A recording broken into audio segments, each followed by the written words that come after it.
Hoy, ¿qué sigue después de esto? ¿Qué sigue para vos, Anthony? ¿Cuál es tu idea en siguiente a esto?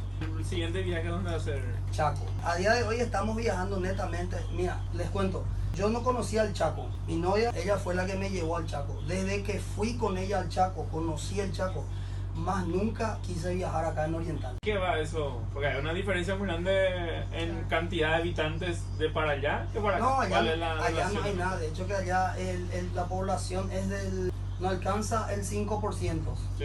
En cuanto hablando a la geografía del Chaco, la población no alcanza el 5% allá. El Chaco me adoptó, como te diría un buen chaqueño, el Chaco te tiene que adoptar para que quieras viajar al Chaco. Y mucha gente a nosotros nos dice, no, pero en el Chaco no hay nada que ver, ¿qué te vas a hacer allá? De hecho que hay muchísimas cosas. De hecho que recordemos que el Chaco fue sede de la guerra del Chaco, del 32 al 35 de forma oficial, pero ya en el 23 los bolivianos ya se asentaron en Paraguay, zona sur del Chaco, que es la zona de General Díaz.